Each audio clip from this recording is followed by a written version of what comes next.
பல நேரங்கள்ல நம்ம பெரும் பிரச்சனையை பார்க்கறதுக்கான சொல்யூஷன் ரொம்ப ரொம்ப சிம்பிளா இருக்கும்.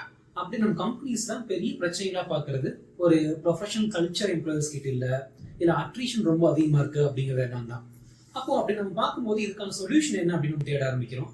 அதில் நம்மளுக்கு பல சுவாரஸ்யமான தகவல்கள் கிடைக்குது. என்னன்னா, பல பல டிபார்ட்மெண்ட்ஸ்ல பல மிஷின்ஸ்ல ப்ரொடியூஸ் ஆகிற காம்பனன்ட்ஸ் எல்லாம் இணைந்து தான் கடைசியா ஒரு ப்ராடக்டா வெளியில வருது. அந்த ப்ராடக்ட் கடைசியா ஒரு கஸ்டமர் கைக்கு போகுது.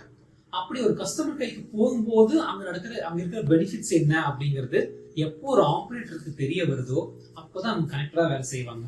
உதாரணத்துக்கு ஒரு கம்பெனில நம்ம ஒரு ஆப்ரேட்டர்கிட்ட பேசும்போது அந்த காம்பனன்ட் வந்து கடைசி என்ன ப்ராடக்டா மாறுது, எங்க போகுதுன்னே அவருக்கு தெரியல. அப்படியே இப்படி பல நிறுவனங்கள் இது ஒரு பெரிய சீக்ரெட்டா வச்சிருக்காங்க. இன்னைக்கு அப்படியெல்லாம் எந்த சீக்ரெட்டும் கிடையாதுங்க. இது எல்லாமே நீங்க ஓப்பன் தான், எல்லாத்துக்கும் எல்லாமே தெரியும். அப்படி இருக்கும்போது ஒரு எம்ப்ளாயிஸ்க்கு நம்ம கிளியரா ஒரு ரோட் மேப் கொடுக்க முடியும். நீங்க இதை பண்றீங்க, இதை பண்றதுனால இது என்னவா மாறுது, கடைசி எண்ட் ப்ராடக்ட் என்ன, அது எங்க போய் சேருது, அதோடைய பயன்கள் என்ன அப்படிங்கிறது எல்லாமே கிளியரா ஒரு ஓரியன்டேஷன் ப்ரோக்ராம்ல கட்டாயமா ஒரு எம்ப்ளாயி உள்ள வரும்போது அவங்களுக்கு சொல்லிடணும். அப்படி சொல்லும் போது தான் அவங்க கனெக்டா வேலை செய்வாங்க.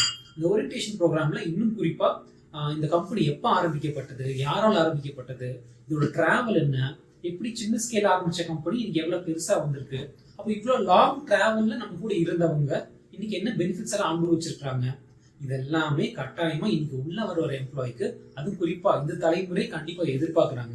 அந்த தகவல்களை நீங்க கொடுக்காம ஒரு எம்ப்ளாயை டைரக்டா மிஷின்லயோ இல்ல வந்த ஃபர்ஸ்ட் நாள்லயே அவர் வச்சு நம்ம எப்படியாவது ப்ராடக்டிவிட்டி உண்டு பண்ணிக்கணும்னு நினைக்கும் போது அது ஒரு ஃபெயிலியரா தான் போய் முடியுது. அப்போ என்னைக்குமே ஒரு ஃப்ரெஷர் உள்ள வரும்போது அவங்களுக்கான ஒரு ஓரியன்டேஷன் ப்ரோக்ராமை முடிச்சுட்டு அதுக்கப்புறம் அவங்களுக்கான ரெக்குவயர்மெண்ட்ஸ் நீங்க கேட்கும்போது அது இன்னும் பிளசண்டா மாறுது. அவங்க இன்னும் கனெக்டா வேலை செய்வாங்க. அட்ரிஷன் ரொம்ப ரொம்ப கம்மியாகுது. ப்ரொஃபஷனல் கல்ச்சர் ரொம்ப அதிகமா ஒரு கம்பெனிக்குள்ள இருக்கும்.